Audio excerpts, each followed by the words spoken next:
guys, I dyed my hair, can you tell? Probably not. I'm here today to show you guys my top 10 books of 2016. I only read like 39 books this year, which is a little sad, but I also wrote 50,000 words of my book, so I don't feel too bad about it, and I had like a lot of big reading slumps. Gilmore Girls and Christmas, let's just say that. But these are just some of my favorite books that I really either connected with or thought were absolutely amazing. The first one on this list is The Unexpected Everything by Morgan Matson. I have a review for this book. I will link it down below or on the book right now. This book was like my favorite Morgan Matson book until I read another one of hers that's later on in the list, but just look at the cover, it's beautiful, read it, read all of Morgan Matson's books, they're all so like perfect, wonderful, okay. Number 9 is another contemporary, and that is Lock and Key by Sarah Dessen. This was my first Sarah Dessen book and I absolutely devoured it. I read it in like 3 days and it's not a small book, like it's pretty big. It was so incredible. The topics and the messages and the characters, I just want to reread it right now. And number 8 is The Orphan Queen by Jody Meadows. This book was perfect. I loved all of the aspects and the fantasy-ness of it, the characters and everything that took place throughout this book. I absolutely adored. I still haven't read the sequel and it's killing me. I just feel like I need to reread this one first. But this book is so good and so underhyped, and you all need to read it if you love fantasy because it's so good. The next book on this list is another contemporary, and that is Wanderlust by my good friend Jen Malone. This book was just so I actually got my friend Ruth to read this and she's like obsessed with it now. It's just so good. It has like Sound of Music and traveling, romance, and beautifulness. Especially if you love contemporary, you will adore this book. I know it. It's just so good. The next book on my list is Winter by Marissa Meyer. It actually took me a long time to read this because I started it when it came out and then I got into a reading slump. I didn't finish it until February of this year, but I absolutely adored it. Each book in this series just gets better and better because more characters get introduced and then they all meet together, and this one was just like the big huge finale and it was perfect. If you guys have still yet to read the Lunar Chronicles, I'm pretty sure it was like my #1 on my favorite reads of last year. It's so good, guys. Oh my gosh. And like Thorn and Wolf, they're mine, ladies. They're mine. Back off. I don't remember what number I'm at, but the next book is Glass Sword by Victoria Aveyard. I loved it more than the first one, which I didn't think was even possible. I know this series is sort of a hit or miss for most people, but I absolutely adore it. Everything that happened in Glass Sword and the development that the characters went through was so just so good. I highly recommend this series if you still haven't picked it up. The third one, King's Cage, comes out in February. One more month, guys. We got this. One more month. I'm dying. Just the title has me.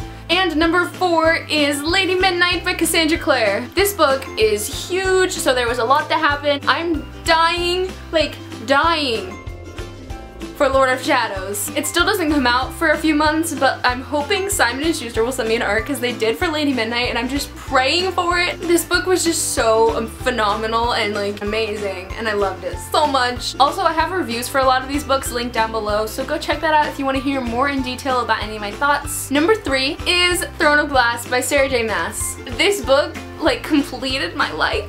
I have heard people rave about it forever. I've only read through Heir of Fire right now, but this one is definitely my favorite so far. The other two just weren't the same for me. This one is like perfect in every way. I actually have like scenes marked, like I dog-eared. I'm sorry, I dog-eared. Number 2 on this list, guys, Second Chance Summer by Morgan Matson. This is the other Morgan Matson book I was talking about, and I'm surprised it's not number 1, but it's not. I read this over the summer when I was in Colorado with my family, and I just connected with it on so many levels. So many of the aspects of this character's life. Thankfully not the main one, which is where her dad has cancer. Thankfully my dad does not have cancer and I'm very grateful for that. But everything else, like honestly, it's kind of scary. I really did feel like I was the main character and everything she went through. I cried so much in this book. It meant so much to me. I want like 1,000 copies of it so I can just hug them and just cry with them. This is definitely a more serious Morgan Matson book, but it's still fun. It's just more on the sad side, which like I love. I'm so much like the main character. I'm still kind of disappointed that I didn't do a review for it right after I read it, but maybe if I reread it I will do a review. I feel like if I did though I'd be crying throughout the whole video, so maybe not. I never thought I'd say it, but this is one of my new favorite books of all time, probably in the top 5. It just means so much to me personally and I just adore it. And now it's time for number 1! Okay, I'm really bad at drumroll. The Infernal Devices by Cassandra Clare. This trilogy,